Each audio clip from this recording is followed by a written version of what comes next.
छत्रपती शाहू महाराजांच्या आज्ञेनुसार बाजीराव तातडीने साताऱ्यास दाखल झाले. सय्यदांविरुद्ध जाऊन राणा अजितसिंगास मदत करण्याचे शाहू महाराज मान्य करतील की नाही हा विचार बाजीरावांच्या मनात घोळत होता. बाजीराव महालाबाहेर येताच सेवकाने आत वर्दी दिली. शाहू महाराजांनी बाजीरावांना आपल्या महालात खाशा सदरेवर बोलावले. छत्रपतींना मुजरा करून बाजीराव बिछायतीवर स्थानापन्न झाले. बाजीराव, आम्ही तुम्हाला तातडीने बोलावलं त्याचं कारणही तसंच आहे. बोलावं महाराज?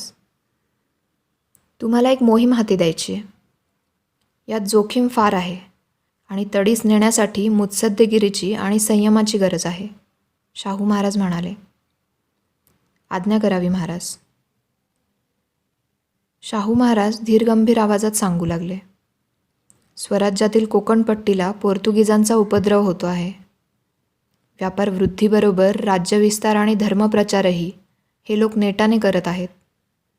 जे यांचा हुकूम मानित नाहीत त्यावर अत्याचार करत आहेत. पोर्तुगीजांच्या या उपद्रवाच्या बातम्या बाजीरावांच्याही कानावर आल्या होत्या.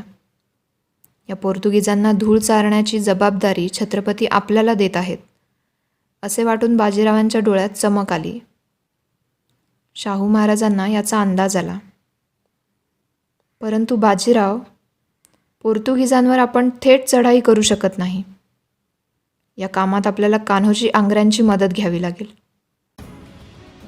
कान्होजी राजी झाले तर पोर्तुगीजांच्या या हालचालींना पायबंद घालणारा तह आधी करावा. पोर्तुगीजांनी तहाची मर्यादा ओलांडली तर तत्पश्चात त्यांच्यावर आक्रमण करावे. शाहू महाराजांच्या या बोलण्यावर काही क्षण विचार करून बाजीराव म्हणाले, कान्होजींना राजी करण्याचं काय कारण? ते तर स्वराज्याचे शिलेदार आहेत. होकारार्थी मान हलवून शाहू महाराज म्हणाले, कान्होजींना बाळाजी पंतांनीच ताराराणींच्या पक्षातून आमच्या पक्षात आणले होते. सिद्धीने उच्छाद मांडला होता तेव्हा जीवाचा धोका पत्करून बाळाजी पंतांनी आंग्र्यांना सिद्धीविरुद्ध जमेल ती मदत केली होती. बाळाजी पेशवे झाले त्यानंतर लोहगड पायथ्याला वलवण येथे कान्होजींची त्यांची पुन्हा भेट घडून आली. तब्बल 20 वर्षांनी अकस्मात घडून आलेल्या या भेटीतही कान्होजींनी बाळाजी पंतांना लगेच ओळखले. आपल्याला केलेल्या मदतीच्या बदल्यात बाळाजी पंतांना सरदेशमुखी सोडून देशोधडीला लागावे लागले हे कान्होजी विसरले नव्हते. श्रीवर्धनचं सारं वैभव मागे टाकूनही स्वकष्टाने ते पेशवेपदापर्यंत पोचले याचे कान्होजींना अपार सुख वाटले. कान्होजी तेव्हा ताराराणींच्या पक्षात होते. मात्र आम्हीच स्वराज्याचे खरे वारस हे पटवून बाळाजी पंतांनी कान्होजींना आमच्या पक्षात आणले. कान्होजीसारख्या पराक्रमी शिलेदाराला स्वराज्यात आणून युद्धानेही साध्य झाला नसता असा पराक्रम त्यांनी शब्दांनी करून दाखवला. शाहू महाराजांचे हे शब्द ऐकून बाजीरावांचा ऊर अभिमानाने भरून आला होता. शाहू महाराज पुढे म्हणाले, मात्र बाळाजीपंत गेल्यापासून कान्होजींनी एकदाही दौलतीच्या आज्ञापत्रास उत्तर दिलेले नाही. आंग्र्यांचा मुलूक मुंबईपासून श्रावणकोरपर्यंत पसरला आहे. कुलाब्याला त्यांचं मुख्य आरमारी ठाणं आहे. या साऱ्या प्रांताचा महसूल प्रतिवर्षी लाखोंच्या घरात जातो. बाळाजीपंतांनी त्यास प्रतिवर्षी 2 लाख रुपये इतका महसूल कर साताऱ्यास पाठवावा असे मंजूर करून घेतले होते. तुमची मोहीम काय आहे हे तुमच्या ध्यानात आलं असेलच बाजीराव. बाजीरावांनी होकारार्थी मान हलवली. छत्रपतींना ते म्हणाले, आम्हाला प्रथम कान्होजींचे मन वळवावे लागेल. थकीत महसूल वसूल करून पोर्तुगीजांविरुद्ध तहात आणि प्रसंगी युद्धातही मदत करण्यासाठी आश्वस्त करावे लागेल. आणि तदनंतर आम्हास पोर्तुगीजांशी तह करावा लागेल. बाजीरावांचे बोलणे ऐकत असताना छत्रपती शाहू महाराज आसनावरून उठले. पाठीमागे हात बांधून येरझाऱ्या घालत असताना त्यांच्या चेहऱ्यावर एक चिंतेची लकीर उमटली. पण एक लक्षात असू द्या बाजीराव, पित्याच्या कर्तृत्वावर खुश होऊन पुत्राला वश होणारातले आंग्रे नाहीत. ते तुमची जातीने पारख करतील. आणि पोर्तुगीजांना वेसण घालताना खुद्द आलमगीरही नरमाईला आला होता हे ध्यानात असू द्या. त्यांच्याशी तहाच्या वाटाघाटी करताना तुम्ही मुत्सद्देगिरी आणि संयमाने घ्यायला हवे. या मोहिमेसंदर्भात इतरही अनेक बोलणी झाल्यावर बाजीरावांनी राणा अजितसिंगाचा खलिता आणि राजपुतान्यातून आलेली चौथ कराची रक्कम छत्रपतींना पेश केली.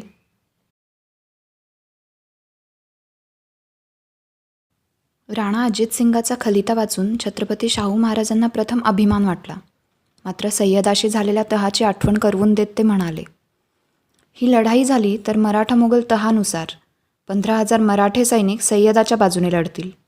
मग आपण केलेली अंतस्थ मदत आपल्याच मावळ्यांच्या जीवाशी येईल. बेशक, बाजीराव म्हणाले. मात्र आमच्या रणनीतीनुसार मराठे सैनिक तिथे पोहोचण्याआधीच या लढाईचा निकाल राजपुतांच्या बाजूने लागलेला असेल. बाजीराव, तुमच्या रणनीतीविषयी आणि नेक इराद्याविषयी आमच्या मनात तिळमात्रही शंका नाही. मात्र एक विचार करा. सय्यद बंधूमुळेच आपल्याला बादशहाकडून स्वराज्याच्या सनदा मिळाल्या. तहाच्या साऱ्या अटी मान्य झाल्या. उद्या राजपुतांनी पाडाव केला तर सय्यदाची वजिरी जाईल. बादशहा त्यावर खफा होऊन दुसरा वजीर नेमेल आणि मग तो नवा वजीर सय्यदाप्रमाणे मराठेशाहीस अनुकूल असेलच असे नाही. बाजीरावांच्या डोक्यात उत्तरेचं राजकारण स्पष्ट झालं होतं. छत्रपती शाहू महाराजांना उत्तर देत ते म्हणाले, सद्य परिस्थितीत सय्यदानंतर दिल्लीचा वजीर होण्यास कोणी योग्य असेल तर तो निजाम उलमुख. निजाम जर दक्षिणेची सुभेदारी इतरांना बहाल करून उत्तरेस गेला तर पुरं दख्खन मराठ्यांना सहज काबीज होईल. शाहू महाराजांना बाजीरावांचं बोलणं पटत होतं. मात्र हा निर्णय एकांगी घेण्यापेक्षा इतर प्रधान वर्गांशी सल्लामसलत करावी असे वाटून ते बाजीरावांच्या बोलण्याचा खोलवर विचार करू लागले. ते पाहून बाजीराव पुढे म्हणाले, सय्यदांबद्दल महाराजांनी व्यक्तिगत पातळीवर विचार करू नये. गेल्या काही कालावधीतील दिल्लीत चाललेल्या घटनाक्रमाचा विचार करावा. फरुखशायर बादशहा पदावरून पदच्युत झाला. नंतर काही दिवसातच त्याचा खून झाला.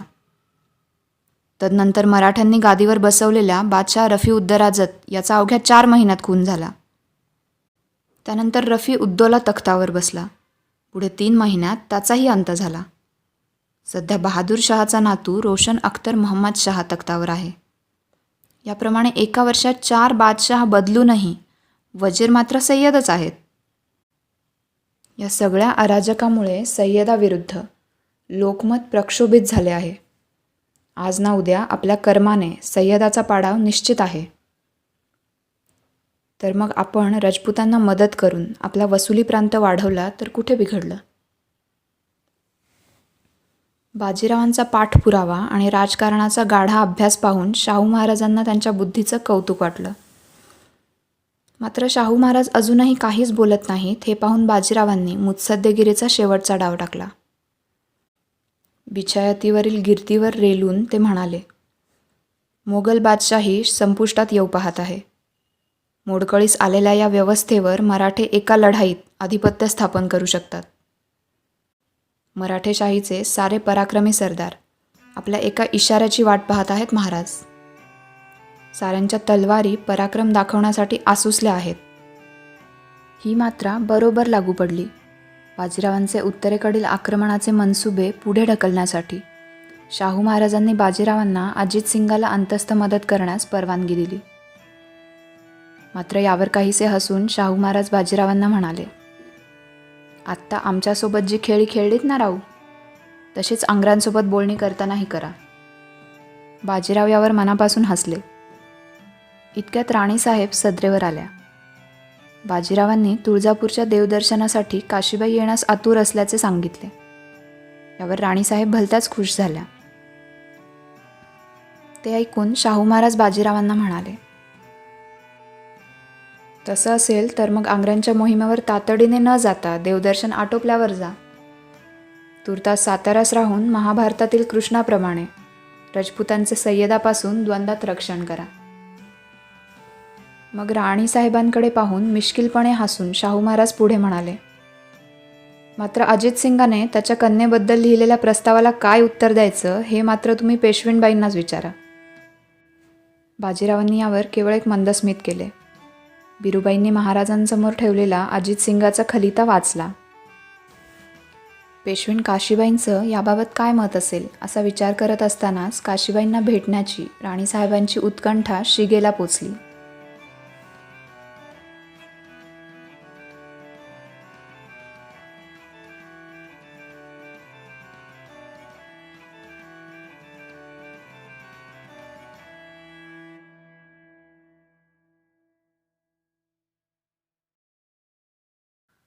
नवरात्र सुरू झाले होते. साताऱ्याच्या राजमहालात घटस्थापनेनंतर गोंधळ, भजन, श्रीसूक्त पठण असे अनेक कार्यक्रम रोज पार पडत होते. अष्टमीला तुळजापूर प्रस्थानाचा मुहूर्त निघाला होता. नित्याचा दरबार संपवून शाहू महाराज आणि बाजीराव पेशवे अदालत वाड्याबाहेर आले.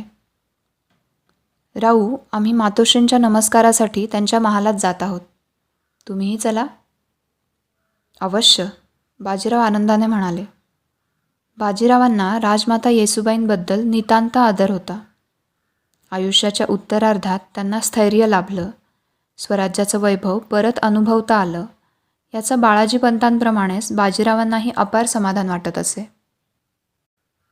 येसूबाईंच्या महालाकडे जात असताना शाहू महाराज बाजीरावांना म्हणाले, तुम्हाला जंजिराच्या मोहिमेवर निघायला आता काहीच दिवस शिल्लक राहिले आहेत. तुळजापूरला दसरा करूनच तुम्ही कूच करावी. हापशांपुढे कितीची छावणी पडणार तुमची? 7,000ची, बाजीराव म्हणाले. सैन्याचा एवढा मोठा आकडा ऐकून शाहू महाराज क्षणभर थांबले. या खेपेस केवळ तहाची बोलणी करायची आहेत, त्यासाठी एवढी मोठी फौज? शाहू महाराजांनी आश्चर्य व्यक्त केले. महाराज, पोर्तुगीजांवर चढाई करायची असती तर आम्हाला 2,000 फौज पुरली असती. मात्र तहाची बोलणी हापशांकडून सुरू व्हावीत अशी आमची इच्छा आहे. बाजीरावांनी आपला मनसुबा उघड केला. हसून शाहू महाराज म्हणाले, तुमचा अंदाज आम्हालाच येत नाही. शत्रूला येणं फार दूरची गोष्ट. त्यामुळेच या मोहिमेत आम्ही किती यश पदरात पाडू याबाबत मंत्र्यांमध्ये रोज नव्या पैजा लागत आहेत, बाजीराव म्हणाले. तुमच्या या मोहिमेकडं साऱ्यांचं लक्ष आहे खरं, शाहू महाराज म्हणाले. इतक्यात येसूबाईंच्या महालाबाहेरच्या सेवकांचे मुजरे झडले. त्याचा स्वीकार करून शाहू महाराज आणि बाजीराव प्रवेशद्वारात आले. समोरचं लोभस दृश्य पाहून बाजीरावांची पावलं क्षणभर थबकली. राजमाता येसूबाईंजवळ काशीबाई बसल्या होत्या. येसूबाई मांडीवर बसलेल्या नानांचं कोडकौतुक करत होत्या. सोबत शाहू महाराजांचा राणीवसाही होता. साताऱ्याच्या सतत खलबती आणि राजकीय घडामोडींनी भारावलेल्या वातावरणात काशीबाईंचं अनपेक्षितपणे नजरेस पडलेलं हे मोहक रूप, उकाड्याने अंगाची लाही होत असताना वाऱ्याची थंडगार झुळूक यावी तसं बाजीरावांना वाटलं. बाजीरावांची नजर खिळलेली पाहून काशीबाई लाजल्या. पुढे येऊन बाजीरावांनी येसूबाईंना मुजरा केला. हसून बिरूबाई म्हणाल्या, आज पेशव्यांच्या नजरबाज खात्याला पेशवीणबाईंनी पाणी पाजलं. राणीसाहेबांच्या या बोलण्यावर सारे हसले. अंबिकाबाई राणीसाहेबांनी दासीला खून केली. दासी एक तबक घेऊन आत आली. तबकातील खणा नारळाने काशीबाईंची ओटी भरून त्या म्हणाल्या, ऐन नवरात्रात लेकुरवाळी सवाशीण मिळाली आम्हाला. असे म्हणून नानांच्या टाळूवर त्यांनी तेलाची धार सोडली. हातात चांदीचा खुळखुळा दिला. मग राजमाता येसूबाईंना विश्रांतीसाठी त्या आतल्या कक्षात घेऊन गेल्या. स्वभावाने शांत आणि सात्विक वृत्तीच्या असलेल्या अंबिकाबाईंच्या पाठमोऱ्या आकृतीकडे पाहताना काशीबाई विचारमग्न झाल्या. भिरूबाई राणीसाहेब आपल्या मनमोकळ्या स्वभावाने समोरच्याचं मन जिंकत असत, तर अंबिकाबाई आपल्या शालीन वागण्यातून साऱ्यांना आपलंसं करत असत. इतका वेगळा स्वभाव असूनही या दोघीही राण्या एकमेकींसोबत किती उत्तम प्रकारे निभावून नेत आहेत याचे काशीबाईंना कौतुक वाटत होते.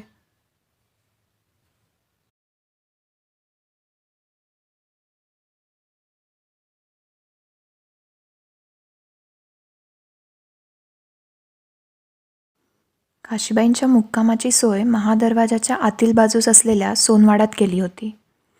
अंबाजीपंत काशीबाईंना वाड्याचे ठिकाण दाखवण्यासाठी आले होते. पाठोपाठ नानांना घेऊन चंद्रादासी येत होती. पेशवीणबाई, या सोनवाड्याच्या किल्ल्या, असे म्हणून अंबाजीपंतांनी किल्ल्या काशीबाईंकडे सुपूर्द केल्या.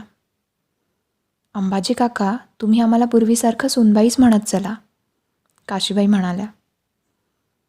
अंबाजीपंत अदबीने आपल्या धीरगंभीर आवाजात म्हणाले, राजधानीच्या ठिकाणी अधिकारवाणीनेच संबोधन होणार. आणि तसंही आपण पेशवीणबाईंचं कर्तव्य उत्तम प्रकारे पार पाडत आहात. अंबाजीपंत एक मुत्सद्दी आणि बुद्धिमान राजकारणी होते. तरीही ते अत्यंत नम्र आणि पेशव्यांशी सदैव एकनिष्ठ असत. त्यांच्याकडून मिळालेली ही दाद काशीबाईंना आपल्या कर्तव्यनिष्ठेची पोचपावती वाटली. काशीबाई सोनवाड्यात पोचल्यावर अंबाजीपंतांनी मुजरा करून त्यांचा निरोप घेतला. काही वेळाने बाजीराव वाड्यात आले. सोनवाडा प्रशस्त असून वरच्या मजल्यावर होता. वाड्याच्या खिडकीतून समोरचा नगारखाना आणि सातारा दरबारावर अभिमानाने फडकणारा भगवा ध्वज नजरेत येत होता. दुसऱ्या खिडकीतून खालचे गणेश मंदिर दिसत होते. वाड्याची व्यवस्था पाहून बाजीराव काशीबाईंना म्हणाले, आम्ही वयाच्या 10व्या वर्षापासून साताऱ्यात येतोय, मात्र आमच्या मुक्कामाची अशी व्यवस्था प्रथमच झाली आहे. आम्हाला शर्मिंदा करू नये. झोपलेल्या नानांच्या पायावर पांघरून घालून काशीबाई असे म्हणून पलंगावरून उठल्या. बाजीरावांना डोळे भरून पाहत त्या पुढे म्हणाल्या, हा मानमरातब आम्हाला बाजीराव पेशव्यांची धर्मपत्नी असल्यामुळे मिळतो, हे न कळण्या इतके आम्ही दूधखोळ्या नाही. याशिवाय आमची दुसरी ओळख ती कोणती? याची खंत आहे तुम्हाला? असे विचारून बाजीरावांनी काशीबाईंना जवळ ओढले.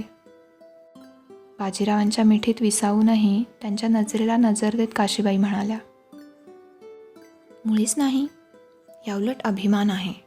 ही ओळख मिळाली, याहून मोठं जगात काही मिळवण्यासारखं आहे असं वाटत नाही.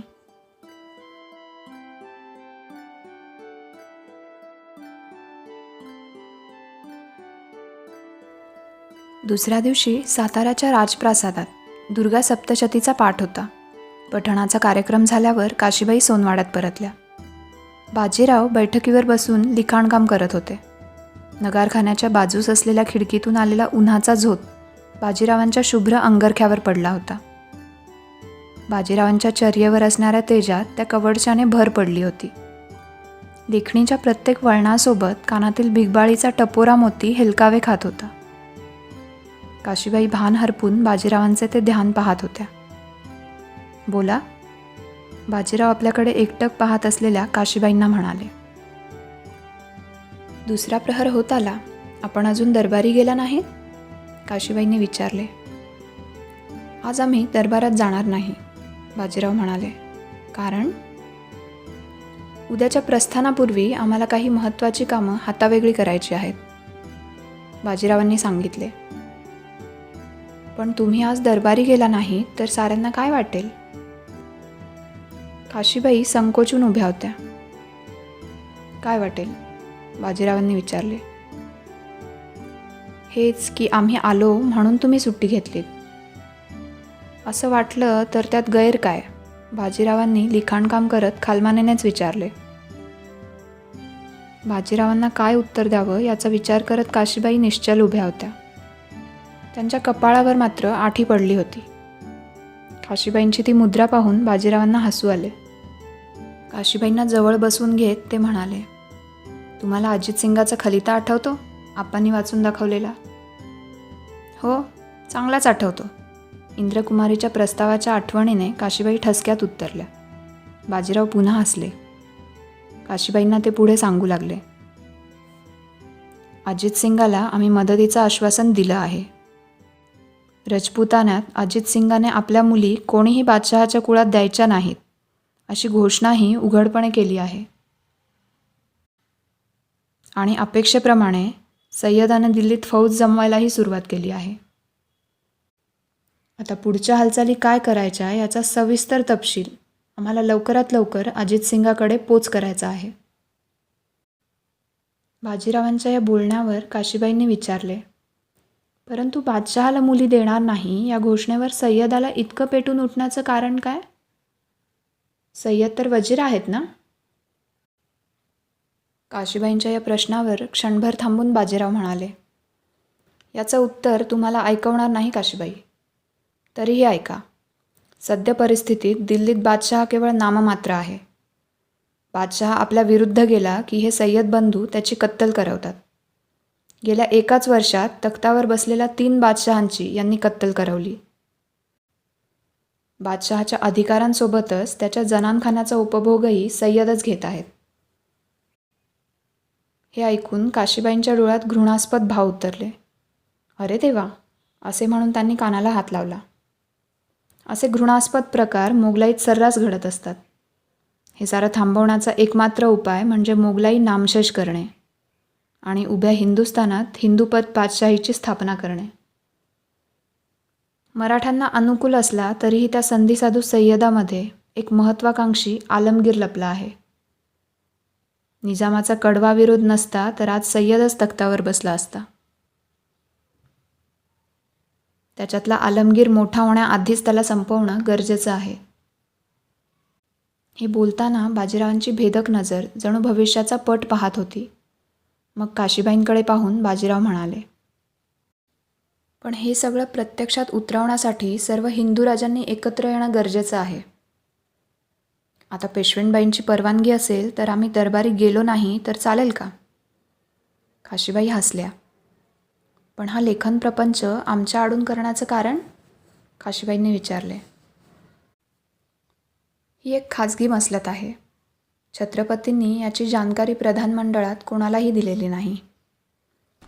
इतर वेळी जर साताऱ्यात असताना आम्ही दरबारात गैरहजर राहिलो असतो तर श्रीपतरावांचा नजरबाज आमच्या दालनात भोजनाचे थाळे घेऊन आला असता. पण आज तुमच्यासाठी आम्ही सुट्टी घेतली असा विचार करून सारेच निश्चिंत. बाजीरावांच्या या युक्तिवादापुढे काशीबाईंचा नाईलाज झाला. आपलं काम चोख करण्यापलीकडे बाजीरावांना स्वतःला लागणाऱ्या लांछनाचीही तमा नव्हती. बेडर, बेफिकीर ही लोकांनी लावलेली बिरुदं मिरवणाऱ्या बाजीरावांची ध्येयासक्ती काशीबाईंना प्रकर्षाने जाणवत होती.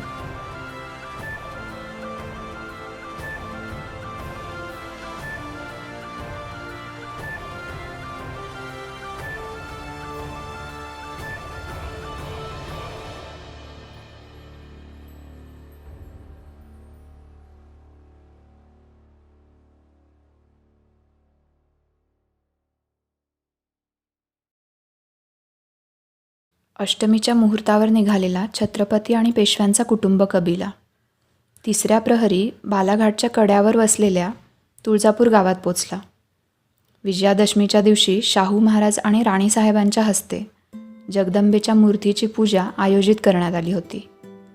सारं साग्रसंगीत होण्यासाठी भोपी आणि महंत विशेष परिश्रम घेत होते. हेमाडपंथी धाटणीची रचना, भव्य प्रवेशद्वार, प्रशस्त आवार असलेलं हे मंदिर काशीबाई प्रथमच पाहत होत्या. बाजीराव अंगरक्षकाप्रमाणे शाहू महाराजांची पाठराखण करत होते. गोमुख तीर्थ, अन्नपूर्णेचं मंदिर पार करून सारेजण गाभाऱ्यात आले. 3 फूट उंचीची काळ्या पाषाणाची जगदंबेची प्रसन्न मूर्ती नजरेत आली.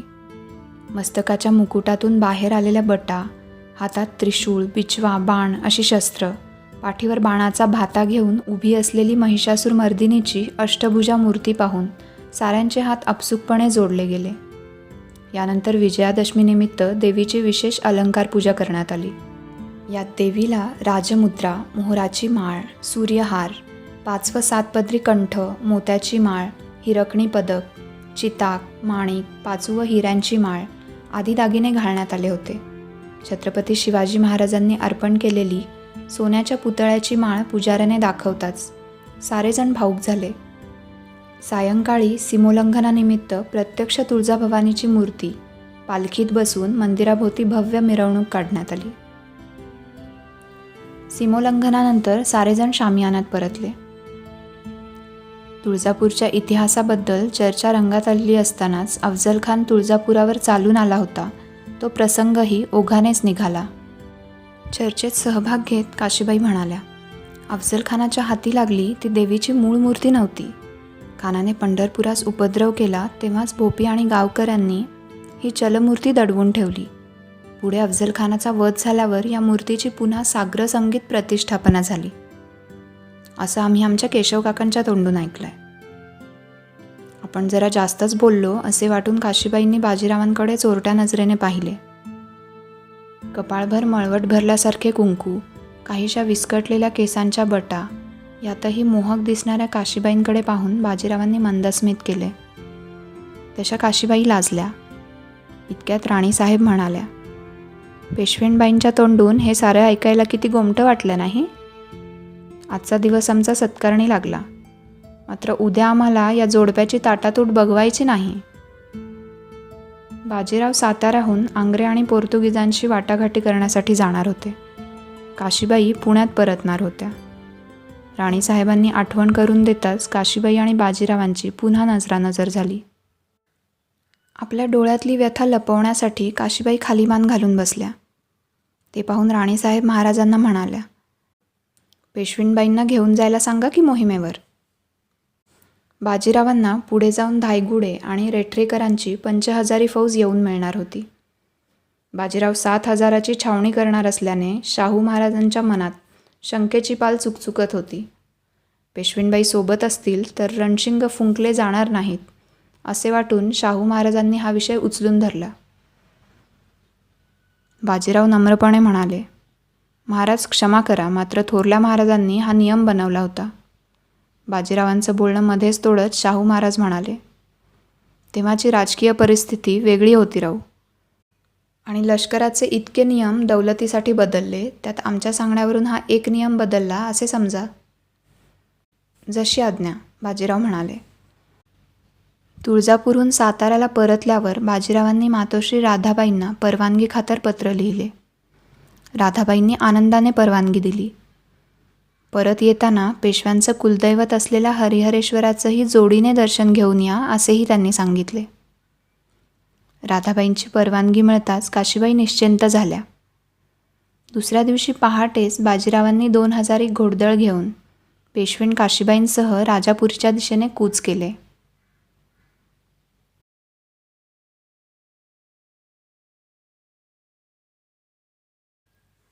बाजीरावांनी अजितसिंगाला पाठवलेला बारीकसारीक तपशील पाहून बाजीरावांच्या बुद्धिमत्तेचं अजितसिंगाला कौतुक वाटत होतं. निजामाचा चुलता आमीन खान हा आग्रा येथे सुभेदार होता. बाजीरावांच्या सांगण्यानुसार अजितसिंगाने आमीन खानाला सय्यद दिल्लीत फौज जमवत आहे असा निरोप पाठवला. असाच निरोप बाजीरावांनी माळव्याचा सुभेदार असलेल्या हुसेन अलीलाही पाठवण्याची सूचना केली होती. जेमतेम 20 दिवसाच्या दिल्लीतील वास्तव्यादरम्यान आमीन खान आणि हुसेन अली सय्यदाच्या विरोधात आहेत हे राजकीय भेटीदरम्यान बाजीरावांनी ताडले होते. अजितसिंगाकडून निरोप मिळताच आमीन खान आणि हुसेन अलीने सय्यदाविरुद्ध कट रचला. सय्यदाकडून आलेले बादशाही हुकूम ते मानेनासे झाले. आमीन खान आणि हुसेन अलीच्या या कटाची सय्यदाला काहीच कल्पना नव्हती. 10,000ची फौज जमताच त्याने रजपुतान्यावर हमला करण्यासाठी कूच केली. जयपूरच्या पूर्वेस 60 मैलावर असलेल्या तोडाभीम गावात 2,000च्या फौजेसोबत सय्यदाने छावणी केली. 8,000ची फौज सरबुलंद खान या सरदाराच्या नेतृत्वाखाली त्याने रजपुतांच्या पारिपत्यासाठी पुढे पाठवली. आमीन खान आणि हुसेन अली यांच्या दबा धरून बसलेल्या फौजांनी सरबुलंद खानाच्या फौजेचा धुव्वा उडवला. सय्यद माळव्याची सुभेदारी बळकावण्यासाठी येत आहे असे वाटून हुसेन अलीने सरबुलंद खानावर त्वेषाने हल्ला चढवला. सरबुलंद खानाचे शिर कापून त्यासोबत तोडाभीम गावात बसलेल्या सय्यदासाठी त्याने निरोप पाठवला. आपल्या प्रांतावर नजर टाकल्यास परिणाम वाईट होतील हा हुसेन अलीचा निरोप सय्यदाला रजपुतांचा निरोप वाटला. पिढ्यानपिढ्या बादशहाची चाकरी करणाऱ्या रजपुतांना अचानक इतके बळ कुठून आले हे सय्यदाला कळेना. याच विचारात त्याने आपली छावणी उठवली. 2,000ची फौज घेऊन त्याने दिल्ली गाठली. अजितसिंगाला आपल्या नजरबाजांकरवी हा सारा वृत्तांत समजला. बाजीरावांनी काट्यानेच काटा काढला होता. बाजीरावांच्या अचाट राजनैतिक बुद्धिचातुर्याचं अजितसिंगाला कौतुक वाटत होतं. भारावून जाऊन अजितसिंगाने शाहू महाराजांना पत्र लिहिलं. रजपूत मराठ्यांच्या पुढील लढायात विनाशर्त सामील होतील असं नमूद करून मराठेशाहीचं आणि बाजीरावांचं त्याने भरभरून कौतुक केलं. दुसरा खलिता अजितसिंगाने बाजीरावांना लिहिला होता. आपण आमचे जावई होण्यास राजी नसाल तर आपल्या धर्मपत्नीलाच आम्ही कन्या मानतो, असे अजितसिंगाने खलित्यात लिहिले होते. सोबत काशीबाई आणि बाजीरावांसाठी अनेक रजपुती पद्धतीचे वस्त्रालंकार आणि नजराणे पाठवले होते. इकडे बाजीरावांच्या 7,000 फौजेने पोर्तुगीजांच्या प्रदेशालगत वसईजवळ कोरीवखेडे गावात लष्करी छावणी केली होती. समुद्रालगत दूरवर पसरलेल्या त्या सैन्याला दुर्बिणीतून पाहताना आर्चबिशप प्रिमस या पोर्तुगीज अधिकाऱ्याच्या उरात धडकी भरली होती.